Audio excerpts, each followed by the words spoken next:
Welcome to the Real Life Buyer podcast. In this podcast, you will hear interviews with business owners, entrepreneurs, thought leaders, authors, and technical specialists in their field. These professionals will hasten your development, accelerate your career, and broaden your business know-how. Now, introducing your host, Dave Barr, interviewing with a purchasing twist. Hello, and welcome to the Real Life Buyer. Do you wish to be winning at entrepreneurship, making money, and growing a business that aligns with a life you love?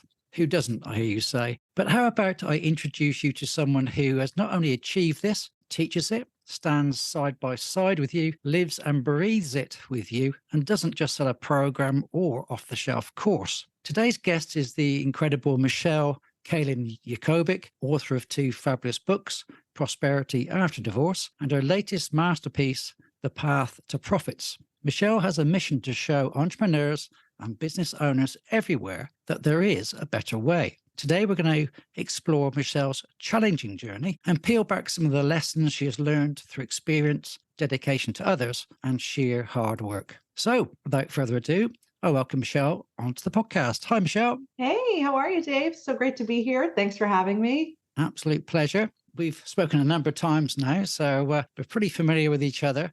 And I'm certainly very familiar with your latest book. I mentioned just now, The Path to Profits. I've read it twice myself, and I keep referring to little passages in there. So I think it'd be really good if you would help the audience relate to your journey and perhaps highlight some of the most significant turning points that you've been through and that has led you to becoming a highly successful woman, not only in life, but also business. Sure, absolutely. So, like many of your listeners, I've had many turning points in my life, some obviously planned and some unplanned transitions, like everybody else, right? My first turning point, quite honestly, was a failed attempt at adulting. Right? I moved out of the house at 19 years old. Actually, I left out of the house, Dave. I had just finished my associate's degree, right? A 2-year degree focused on business management and business administration. And I had taken a job for a financial services firm as an admin, making $11 an hour. And quite honestly, it was a $3 an hour raise from where I was working in the hospitality industry. And it gave me this huge sense of adult confidence to make that move. But other than like this sense of confidence, I really had no plan. And over the next 2 years, my sense of adult confidence was quite honestly ignited by an approval for a new car, multiple offers for credit cards, payday loans. And while I was in the financial services industry and learning about compound interest and learning about how to manage money, I was also in the faking it till you make it stage of my life. And what happened was when those things were showing up, the, Visa, MasterCard payday loans, they became my angel investors, quite honestly. I was able to get all of the stuff that I wanted and needed, my new apartment, the waterbed, the new car, the work clothes, definitely some vacations when I was completely stressed out from my adulting nightmare that I had entered into. And I woke up 2 years later, literally at 21, and I found myself with more than $15,000 of credit card debt. And when the monthly payments became more than my income, which wasn't that far off, right? When I was completely maxed out, I was always smart enough to leave just enough balance to float, right? To make sure I could get my groceries, my shampoo, the extra things that I wanted to do. You get the gist, right? Like you keep that little bit of window and room. And I played that APR swap game that so many people will do, right? I played the consolidation game. And then I woke up one day and there was no more wiggle room. Like it was truly game over. There was no more credit. There was no more APR swaps. There was no more consolidation. And I was really left with a mess. It literally shattered my confidence. I walked around looking really good, but really had a hidden sense of failure and shame and a pretty heavy sense of financial immaturity. And I can tell you, I was losing a lot of sleep, right? I had to admit to myself right then and there, as I was moving through this piece of the journey, that the initial confidence that I had in that first 2 years really came from an easy access to credit. And I also knew that I had to figure my way out. So in addition to doing, my work in financial services and my learning there, I also was learning taxes. So I was doing tax preparation on the side. I also had my life and health license. So I was, meeting with people and doing some planning and selling life insurance. So in essence, I created 2 additional part-time jobs and I worked those in addition to my full-time job. And I went back to what my mother and my grandmother had actually taught me And over the next 2 grueling years, I dug myself out of that hole and I swore I would never go back. By 23, I literally had learned some hard knock life lessons that stuck with me from that point forward. And I can say the biggest lesson that I learned was this, that financial consistency is actually what leads to financial stability. And let me just tell you what that means, right? At age 23, it meant having a plan when I left out and I didn't have one. It also meant having a budget. It meant spending less, not more than what I made. And it also meant being content with what I did have, but not complacent because I was a big visionary thinker. And that hasn't changed, by the way, right? But I could learn in this ability to have financial consistency that I could be content with where I was and still keep dreaming and working towards where I wanted to be. And it also meant being patient, right? It meant understanding the value of controlling my hard-earned dollars before they actually arrived. And I also learned that by combining my goals, like where did I want to go? If I budgeted things in and had things within my bird's eye view, and I took action and I had faith in myself in the process, that I could actually take more leaps and have less fails as I continue to move through life. And that's really what the last 3 decades that's what I've applied, right? These same principles that happened early on has allowed me to take bigger leaps. 20 years ago, I purchased the company that I worked for with another woman, and that was a huge leap. It came with a huge loan payment to the bank, an $11,000 a week payroll. And here's what happened. In order to be successful in that endeavor, I had to rethink, reassess, and reprioritize my personal life. And I had to get strategic and organized in my business planning so that I ensured that I didn't fail the bank, my business partner, my family, my 8 employees at the time, right? So this theme started to show up, like rethinking, reassessing, and reprioritizing things. And then I had another transition. In 2010, I got divorced and life changed dramatically. My expenses were higher. Retirement and savings that we had built over 23 years were literally split in half. And I realized again, I had to rethink, reassess, reprioritize my life in order to regain my financial footing. Fast forward 4 years, another transition. I decided honestly at that point that the price that I was paying to be as successful as I was in my business was taking a toll on both myself and my kids. And I made a decision that I was going to step away, retire from that business, and simplify my life so I could actually spend more time with my kids and create a new venture that would serve me better and still be able to use my gifts. And in that transition, again, I had to make financial choices, changes in my personal life in order to make that decision be a successful one. So you could see a theme, right? Yeah. Yeah. Yeah. All of the transitions in my life at that time, they could have stolen my sleep, and make no mistake, many of them did. But it allowed me to become very interested and passionate about how do you muster through life's transitions without losing sleep, without losing your bearings. And I started to study it and like looking at how I navigated and then using my own experiences. I realized that I actually had a process that I had applied from the time that I was at that 23-year-old mark through business ventures, through decisions that I made in business, through the level ups, through the transitions of pivoting into something new. And I knew that I could start sharing that with others. What's happened as a result is that now I've actually been able to educate and work with thousands of people in this area that really is a foundational model of financial stability, right? And over the last 4 years, I've helped business owners pay off more than $750,000 worth of debt. I've helped them increase their savings by more than $500,000. And that's something that I'm super, super proud of because life isn't linear for any of us. But if we have a plan and we're able to pointedly control our buying decisions, we don't necessarily lose our footing when life does happen on life's terms. And I definitely think that systemizing and organizing our finances actually is one of the first steps to creating that footing. But I also firmly believe that financial stability and financial consistency is something that we all have the ability to create. And I think that we can take a holistic approach to how we actually look at and handle our money, both personally and in our businesses. Certainly really interesting. You've been through a number of cycles.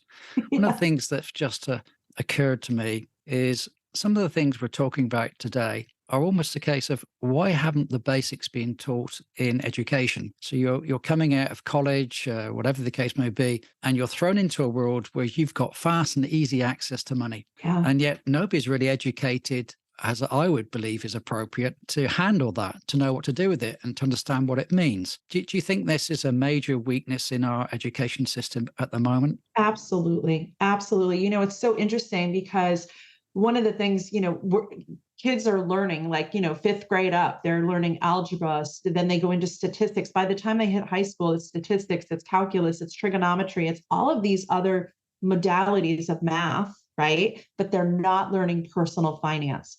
They're not understanding what a mortgage is. I mean, I have, my stepson came to me, got a master's in engineering, and he said, could you explain to me what a mortgage is? Like, what is it? He's so highly educated, but there's been no foundation in schooling around how to look at money, how to fill out your with tax withholdings. What does it mean? There's just, unless what I find is like in alternative schools, right? Alternative schools are teaching that education because there's this sense of, well, these students are going to go out and need this knowledge. But the students that are at universities and at higher educational platforms, they're not being given this information. And so it's an elective, right? They can take personal finance as an elective, but it's not a required learning. And I absolutely think that is one of the most impactful changes that could happen and shifts in our educational system that would make the most difference. As entrepreneurship, right? Even teaching entrepreneurship and not having it be necessarily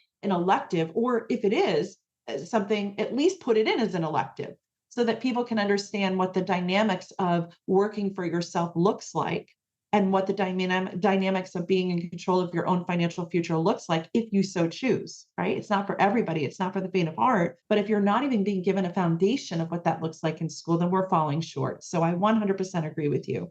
Great.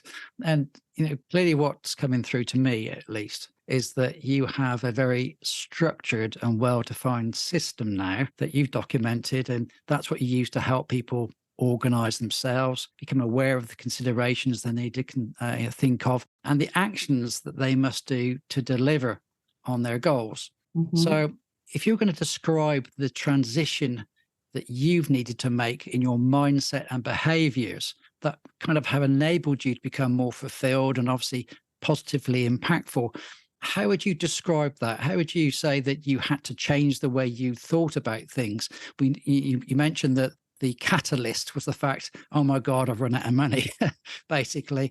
But it's still a hell of a mindset shift you've got to make and change the way you do things and think about things. So how would you talk about that? Yeah, so I love that because I think that, it does start with our money mindset and it starts with our money story, right? We all have the way we were brought up. And one of my things that I'm most passionate about is sharing this conversation around shifting our financial DNA, because if we have it, it's already been imprinted on us, right? From legacy generations back. And we have the ability, if we're more self-aware, if we're willing to do the work and look at that money story that we're carrying, look at our money mindset, look at our behaviors, we can start to shift for our own families' futures and have something completely different. So one of the things that I say to people is, it all starts here and here, right? Like, what is in your heart? Are you willing to do the work? What is in your mind? The things that we think and the things that we say are the first places that we start. So one of the things that I love to teach is, 4 words that I gave up years ago was, I can't afford that, right? And it's not that I'm saying be willy-nilly with your budget. I'm not. But if as soon as you say the words, we can't afford that to your children, or I can't afford that, whether it's in your head or spoken outwardly, you've cemented yourself not only where you are right now, but you're almost cementing that into the future. So I think one of the first things is we got to move into this place of shifting. And this is exactly how I did it. When you talk about how did I transition, I started changing the words that I was saying. I started, rather than saying, I can't afford that, I would not use that language. And I would say, is there an opportunity that I'm not seeing here? How can I create that? See, we move into a creator mindset and we start to, when we ask questions and then we get quiet, many times the answers come. But if we just initially always are running with or putting in front of all of our actions, I can't afford that, then that's exactly what we're going to get more of, right? So I would say that's one of the most important things, is what we think and what we say is where we start. And that's really made the most impact. The other thing that I would say is, in regards to my mindset and behaviors, was activating a higher level of self-trust. So after my divorce, right, I upped my hustle and grind even more. I was already exhausted. I was 42 years old. I was very scared about resetting my financial foundation in regards to retirement. And, was I really, my plan was to retire at 50, right? Not at 65. But when everything you've built is cut in half, you're both starting with half the formula that you had planned together. So the truth is that years of hustle and grind had already been wearing on me for a number of years. And I was really ready to cancel that hustle culture. I knew that I wanted to change. What I hadn't done, quite honestly, around my own mindset and my own behaviors was I hadn't looked at my own core values. I had them for my business. We had a mission statement. We had our core values. We had everything written on the wall, right? Like beautiful calligraphy framed on people's desks. Like when you walked into the lobby, you knew our mission and our core values. But I hadn't gone deeper. I had a vision board. I did them every single year. But the vision board generally was a depiction of my next vacation spot, the sporty cars, the things that I wanted that were very material in nature. And I realized when I stepped back and I was looking at making a shift, it wasn't just the financial planning pieces of things. It was also, as you said, the mindset that had to come with the financial behaviors. I think I had pretty well mastered, but I had to figure out how was I going to change the mindset about making this decision? And how was I going to lean into a level of self-trust that if I did make this change and I applied the things that I've learned in other transitions of my life, how could I make it happen? And it came back to me looking at establishing core values, my own core values, so that when I made a decision to do something new, because I knew there would be something new, I knew that I was just going to transition into a new place of teaching. Insurance was the vessel for which I connected with entrepreneurs, right? In that first 25 years of my career. Today, it's consultancy and it's coaching and mentoring. But the way that I'm able to today see whether I'm off track, okay, and in line is I get to look at my core values. So if one of my core values in this new chapter is fun, if I go 4 days and I haven't had any fun, I get to look at the pulse of my business and say, yeah, I don't want to create a monster again, right? I want to make sure that I'm feeling aligned, as you said in the beginning with the intro. I want people to know that they can be profitable in support of their life, not at the expense of their life. That's what I really know to be true, but it takes this sense of stepping back and looking at where your mindset is and looking at where your behaviors are so that you can start to line up with that. And that's really what the invitation about the path to profit, that's the invitation in the path to profits, is giving people the mindset to go deeper in those thoughts, but then also the technical application pieces of helping them actually do the work, right, at the end of each chapter, which I think is how we're able to make the changes. Something that's just sort of kicked into my mind. I've obviously interviewed a number of great guests like yourself, and quite a common thing that comes through is that there is a significant event that is the catalyst to change. Now, do you think there's something when people are in a fairly comfortable position and they're just managing to pay their bills and they're getting by and so on and so forth, that is there anything you can think of that could make them react? What could be the catalyst to help people to suddenly shift the way they do things rather than keep in this continuous cycle of the same thing day in, day out? Does it really need a precipice to be in front of you to actually start to make you do something? Well, I think it's twofold, right? I think there's two sides to that model. And I think that for most people that come to me, they're sick and tired of being sick and tired.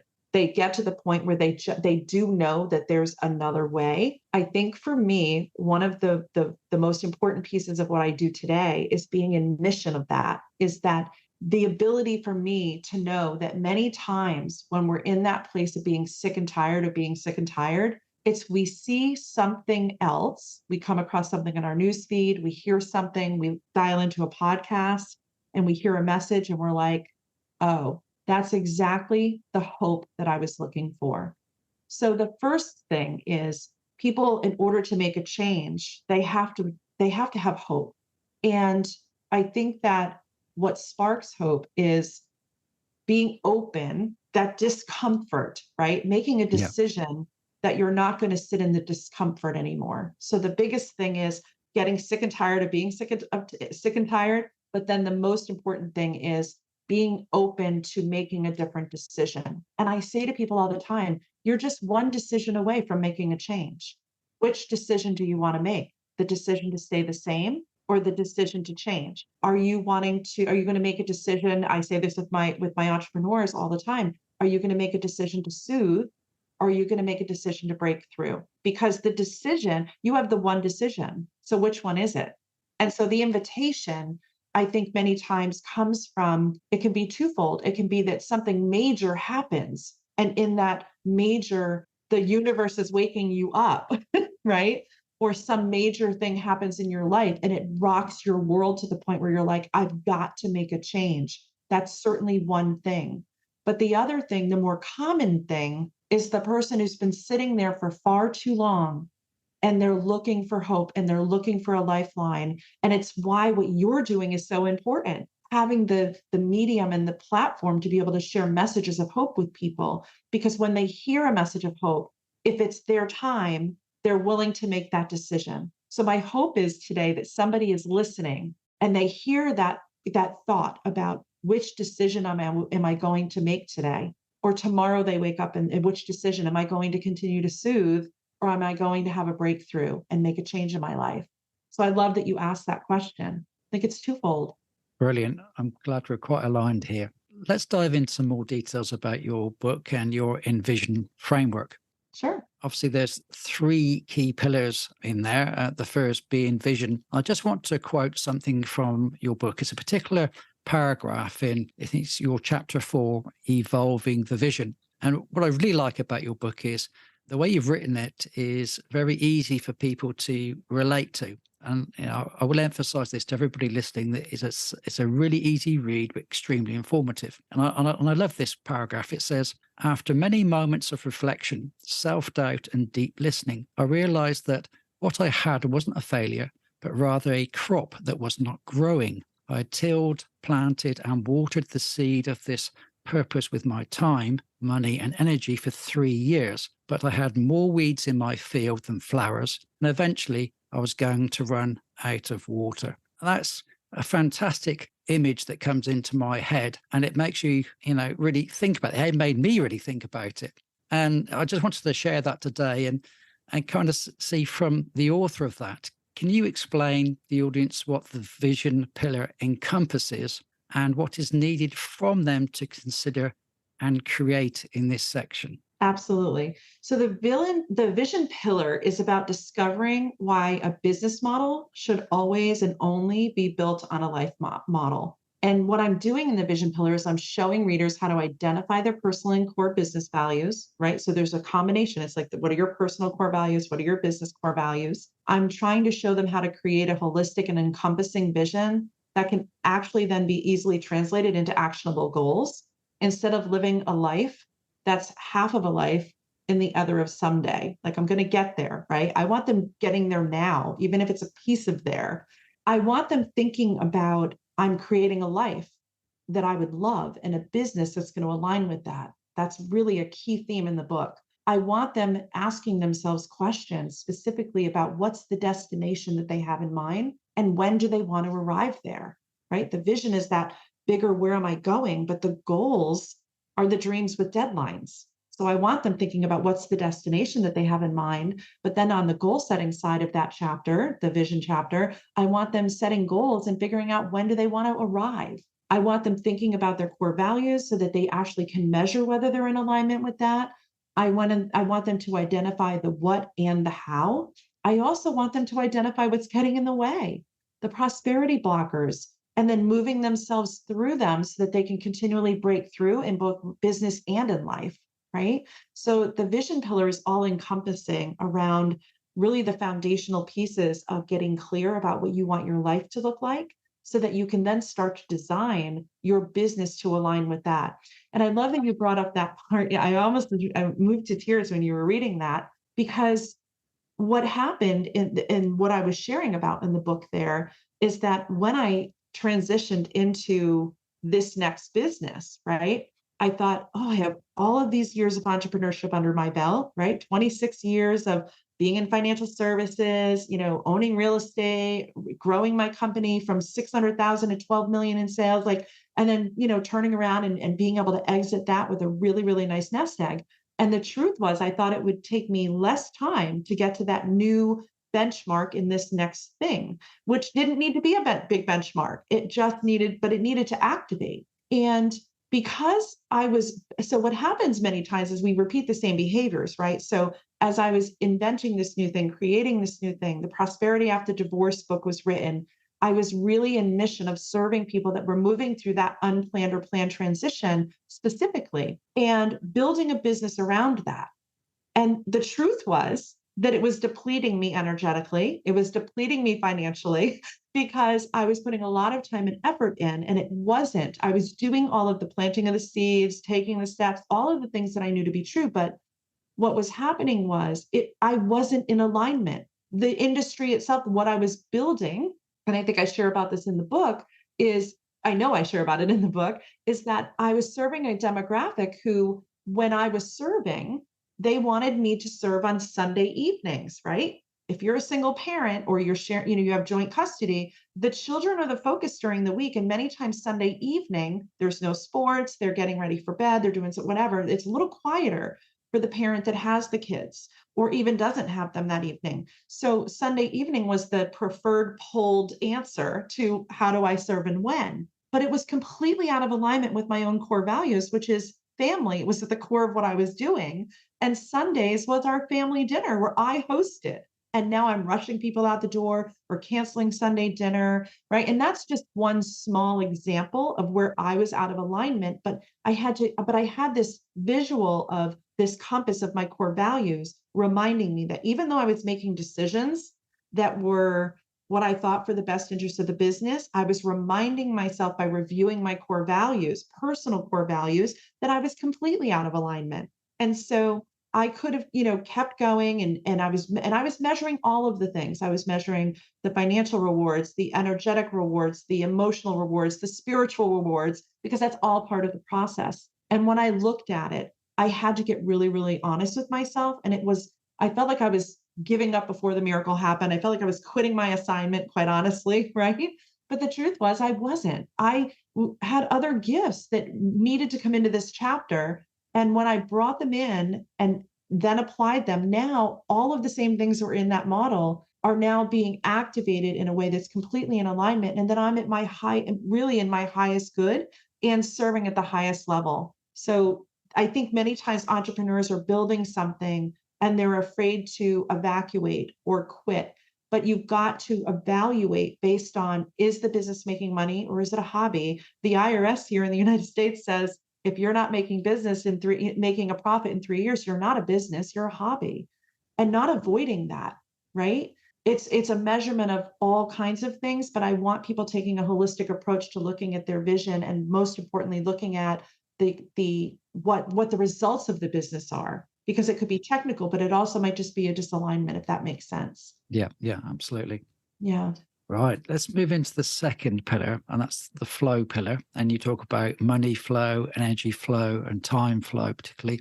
And it really emphasizes the importance of knowing your numbers. We've all seen the Dragon's Den when the first thing they ask is the numbers, basically. Now, my wife is, a strange term here, a fellow of the Personal Finance Society here in the UK. And so when I hear the language that she says about understanding the kind of numbers, people numbers, the fact find, the personal development reviews that she does with people over here, your chapters here resonated because it felt like you were doing a personal business review with your clients. So can you walk us through the importance of financial clarity, you talk being realistic and planning for the future, that you obviously clearly discuss it at great depth in the flow pillar?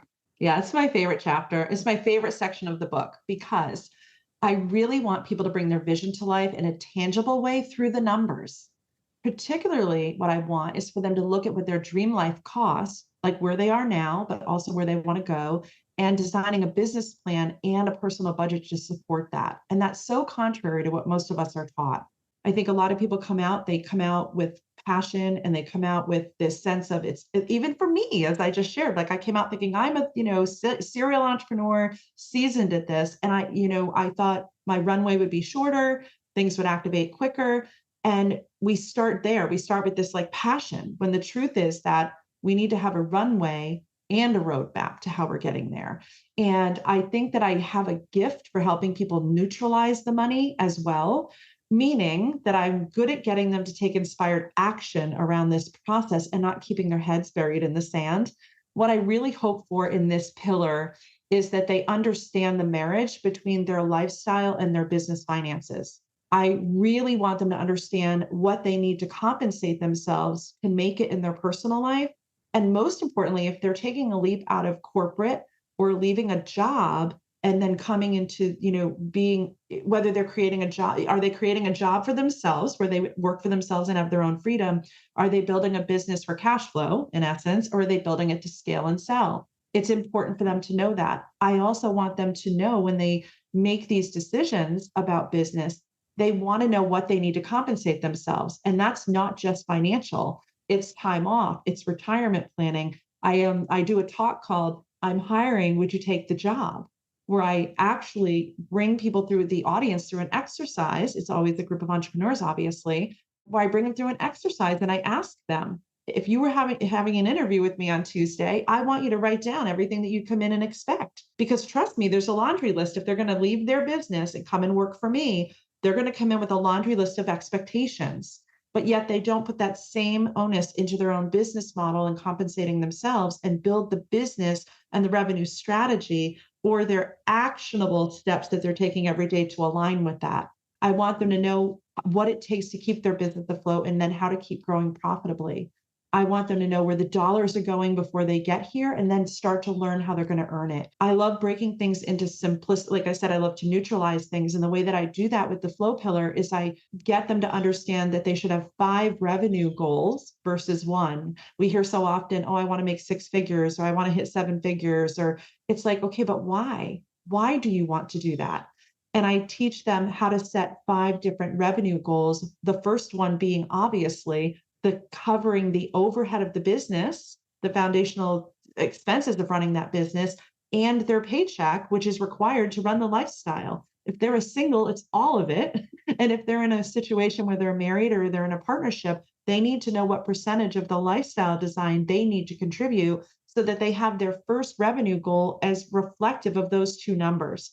And that's opening the container and then going, okay, it's this or something more. But then what is the more? What is the next guidepost, right? They don't have a personal emergency fund. Then we add that number to the first revenue goal. If they don't have a capital savings account or a cash reserves account for the business, so that when revenues do this, or there's a global pandemic and business doors close, that they have a cash reserve. So I love breaking things down into a simplistic way where they have 5 revenue goals, but they really have an understanding, because I'm neutralizing what's happening and getting them to, I don't want to say buy in, but have an understanding that they may never have had before, that it's not all or nothing. It's these measurements and mile markers that they have the ability to measure and celebrate along the way when they're hitting their benchmarks and goals. And also this chapter, so importantly, does address debt repayment plans, because if you come into business and you've used credit cards or you've used your savings, like we want to make sure that we have access to conversation around how do you grow capital savings? What do you need for cash reserves to deal with fluctuations in the business? How do you become a credit-worthy business where people are willing to give you credit if you're going to scale and grow? And so all of those things are uncovered in that flow chapter. It's my favorite chapter. Well, pillar. It's a pillar. It's more than one chapter, but it's my favorite section of the book. Yeah, as I said, things were coming out, obviously, for me about, people understanding their numbers on their personal side, their business side, how they're planning for the future, how they're taking risks out of potential things that can happen, different savings accounts for different things. It's really good planning advice. And with application, right? Because what I asked you to do, what I asked the reader to do is stop here and go do it. Right? Because as we all know, you can read the book and get a whole lot of knowledge, right? Theory, you can always get theory from the book, But the changes, the real magic that happens when we're reading and when we're developing is that we actually take implied action. And so, my invitation at the end of each of the sections, specifically in the flow pillar, is stop for a moment and go look at what the lifestyle costs. And here's how you do that in 3 steps. And then stop now and go and look at what the business overhead costs. And here's how you do that in 3 steps. So there's this invitation to really take applied action, which then gives you the result and the full clarity, as we were talking about earlier, that you need in order to make strategic decisions. Yeah. Okay, let's move on to the grow pillar. And you put it in your book, if you want to have long-term growth, continuous sales, increased cash flow, and greater profitability, you need to let people know who you are and what you stand for. Now, this is quite often a struggle, I think, for some people, because you're about putting yourself out there, and that can be very uncomfortable. You feel kind of exposed and fearful of ridicule. It's all the things I think many people suffer, me included. So how did you overcome these fears? Perhaps how do you help your clients overcome them? What do you recommend people to do to get the exposure they need in the right places and help them make them stand out from the competition? Yeah, I love that. So, and we all have this. I was in a completely new industry, right? Completely new space of stripping away everything that who I was what I did. And now I'm doing something completely different. So trust me when I tell you, I had the same exact things. And I love sharing this and answering this question because I feel like I have 3 or 4 good tools that I use in my tool bag that I pull out all the time. And one of the first things that I recommend to my clients and students is to start shifting to shift the fear, is to write a list of all of the things that make you better than your competition. And I don't mean from an ego place, like I'm better than you, Dave, right? I mean from a place of what really makes you better. Maybe you answer a phone call or an email in 24 hours. Maybe you answer it in 2 hours.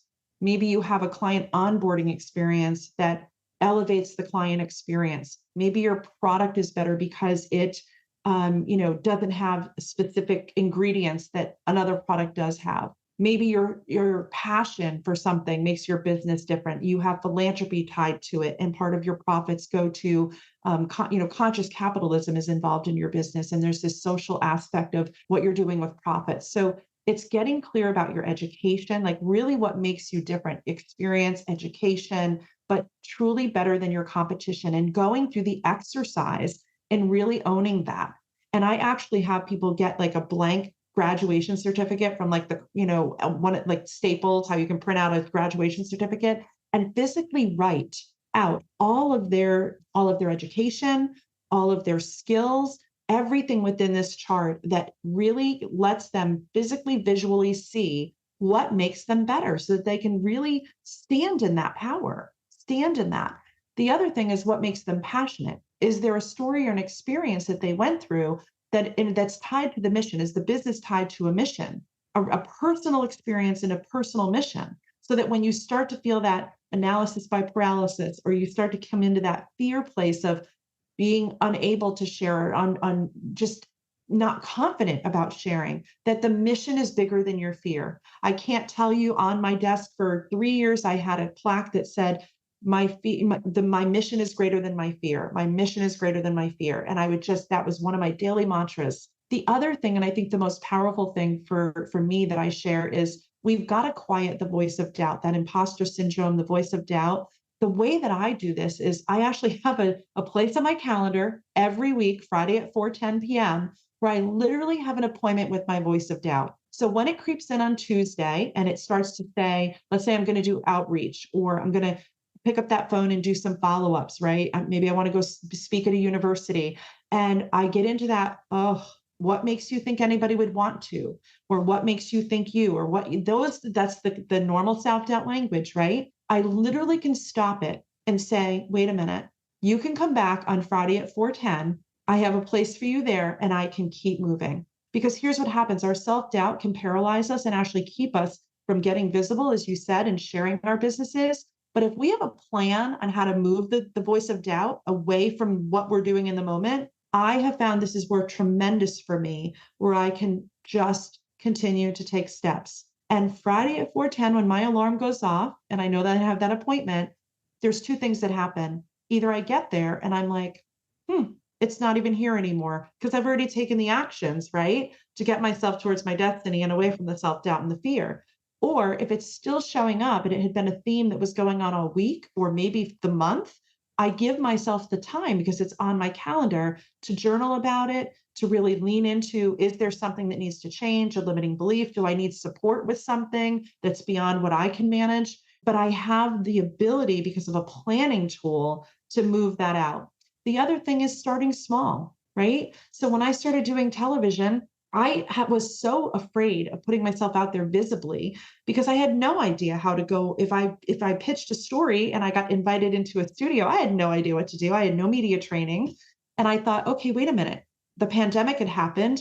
Everything was happening on Zoom. So if I'm on Zoom all day long anyway, and I'm comfortable with Zoom, then why not throw myself out there and take that first baby step, put myself out in a visibility place in an area where I was comfortable. And so that's what I did. I said, okay, if you're going to do it now, because you can at least get better at having media interviews and then use that collateral, right? I'm literally going in and now using that collateral, learning how to soundbite things and not go so long and whatnot. So baby steps. What's the first logical thing that you could do to take a first step? It doesn't have to be the huge leap. It just has to be that you're taking a step to move yourself closer to visibility so that you're putting a spotlight in your business through aligned marketing and visibility, not from a place of you feeling out of alignment. Yeah. What I love about this is that you are taking intentional action. So you're not hiding from some of these difficult things like many people do. They don't want to face up to some of these realities. But the fact that you blocked out some time to face it head on, I think is really important for people to do. As I said, it's intentional. I'm not going to avoid it. I'm going to face you head on and I'm going to prove something here. And I think that helps people in their heads an awful lot facing up. For sure. Now, your book goes on. People haven't got to realize it isn't just about three pillars. It goes on to other really important subjects. And we'll just touch on them briefly. You go on to talk about networking, content marketing, and visibility planning. And obviously networking is for many people an uncomfortable area as well, should we say. Have you got any top tips that you could share today with the audience on these kind of subjects? Yeah, I'll touch briefly, right? So I would say the first thing is you hit it after each one of those, networking, content marketing, and visibility, was the word planning, right? We have to have a plan. We have to know where are we going to network? Where are we going to spend our time? Is it going to be online? Is it going to be in person? How often will we do it? Where will we do it? What is the right aligned action and the places where we should be networking to grow our business? Content marketing, you should have a plan. It shouldn't just be I got to post something on social media today. There should be something strategic, getting clear about whether you're going to post twice a week or 3 times a week. If there's going to be a theme, if you're going to post Monday, Wednesday, Friday, is it, Motivation Monday, Wisdom Wednesday, Fabulous Friday, like whatever it is, you've got to have a plan. Where are you going to post? What are the platforms? Where's your ideal audience hanging out? Where are your ideal collaborative partners and your centers of influence hanging out? The people that are already doing business with your ideal client to shorten your timeline to growth. And your visibility planning. What is the path, right? And I have a really great worksheet inside of the Path to Profits book. Again, it's very it's applicable, where you can take the first step around your visibility planning and a snapshot of, are you going to do a newsletter? Is it going to be monthly, quarterly, annually, like just an annual update? But the planning is where the magic happens. I also think the most important thing is that building your network is so important, because that's really where the true magic happens. But networking isn't just selling. It's about connection and collaboration. So you have to find your people, you have to find your tribe, you have to give more than you take, and you really want to become a resource for other people so that you're top of mind. You're learning about other people's businesses so that you're listening when people are having conversations. And when you remove the onus of I'm networking to I'm connecting with people and I'm becoming a resource, I think it changes the entire game. It just changes how you show up. It changes the fear that you have when you're walking into a room, because it's not about you selling something. Networking is about building relationships. Brilliant. I love the fact, again, you're organizing, you're planning, you're scheduling. It's not just happening by accident. You're doing it with intent, and you've really thought about the things, and you're making sure you're doing the things that are consistent. So, I think there's brilliant advice in that as well. Now, before we come to an end, because the time is running out now, where can people find more information about yourself, other than obviously buy your book, The Path to Profits, which I highly recommend? Where else can people go and find more about you and what you teach? Yeah, so they can follow me on all social platforms. I'm on Instagram and Facebook. It's simply Michelle Jacobik, my name. They also can go to my website, which is www.michellejacobic.com. And if they go to the website, they can actually find the book, and it's on Amazon, Target, Barnes and Noble, all of the places. It's an ebook format, so it can be downloaded and read that way. It's also in print, both paperback and hardcover as well, for those people that love to have the physical book. And then there's resources inside of the book as well that will lead you to all of the places where you can connect with me. I also run an Envision and Thrive Academy for entrepreneurs. It's a beautiful, beautiful playground where I get to expand on the path to profits and share my processes and methods that have helped me grow, the seven-figure business and beyond. And it's a place where I get to really go more deeply in the things that I write about, but I don't just share the what to do. I continually expand on the how to do it. For example, this week I shared about how the profits in the follow-up, you want to talk about networking. And I shared my 10 by 10 by 10 formula, which is how I do follow-ups. 10 contacts by 10 a.m., put them back in the tickler file and touch base again in 10 weeks. And the truth is that if you're doing that over 48 weeks and you take 4 weeks vacation, it's 50 touches a week, 2,400 follow-ups or relationship building steps that keep you top of mind in a year. And how can you not have profitable results if you're doing that? And I love it, because that is a place where if you want to find me and you want to go deeper, the Envision and Thrive Academy is the place to do it. This week alone, just within 3 days of me delivering that training to a small group, I had a small group of them jump right into execution. One of the students, who's a Boston jewelry designer, booked 4 trunk shows. There were 58 appointments set for one-on-one connections. $43,000 in new sales were generated that would have slipped through their hands if they didn't try the 10 and 10, because they were challenged. And they had higher energy, more focus. They were intentional in their morning. And then that energy carried throughout the day, because when you do those touches in the morning, you get more results throughout the day, because now people are getting back to you, or, sending you a reply or booking something with you. And so for me, people connecting with me beyond just the book is super simple. They find me online. They can come in and join me in the Envision and Thrive Academy as well. Brilliant. That sounds absolutely fabulous. Really interested in that. So just to finish off now, last question. I see the seconds are ticking away. For those persons seeking some additional final inspiration, can you share an example or two of where, by following your methods, you've always just touched on one there, people have achieved their own incredible transformations? What would you really like to share with the audience today? What's possible? Yeah, I think the biggest transformation that I've seen is that people they literally neutralize their and shift and transform their relationship with the money.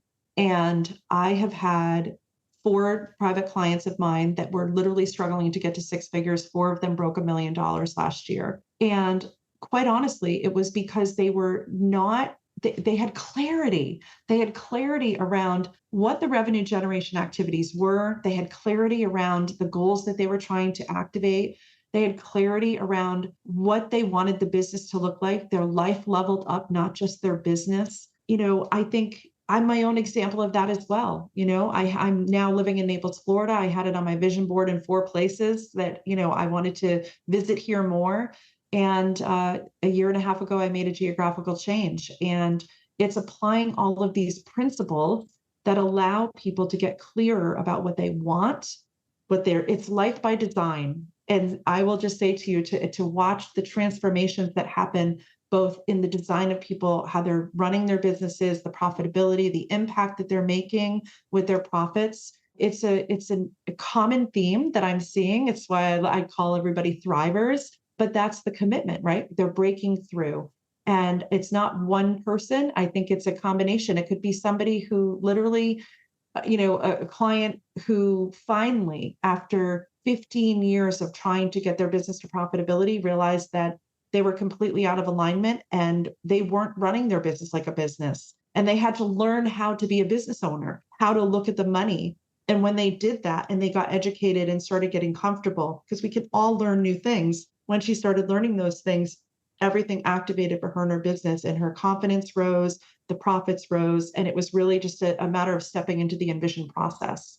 That's brilliant. A great summary. I like the reference to life by design. It's almost like success by design. It's not by accident. You have to be, as you say, intentional, organized, planned, schedule. You can't just fall into these things. Sometimes you win the lottery ticket, but how often does that really happen? So let's not leave it to chance. That's right. Exactly. No, that's been fantastic. I've really enjoyed our discussion today. Thank you so much for sharing your time with myself and the audience. Obviously, I wish you all the success with your book, The Path to Profits. And I've no doubt that you'll continue to be successful and an inspiration to people going forwards, as you already are. Thank you so much for introducing me to your audience. It's been a pleasure to be here with you, Dave. Brilliant. Take care. Take care. So there's another Real Life Buyer podcast. I do hope you enjoyed it and it's given you some ideas and inspiration for greater action and achievement. If you are a purchasing or a supply chain professional, business owner or director, come and join my Facebook group, the Purchasing and Supply Chain Community Hub, a safe place to engage with like-minded, friendly people. See you soon. Bye.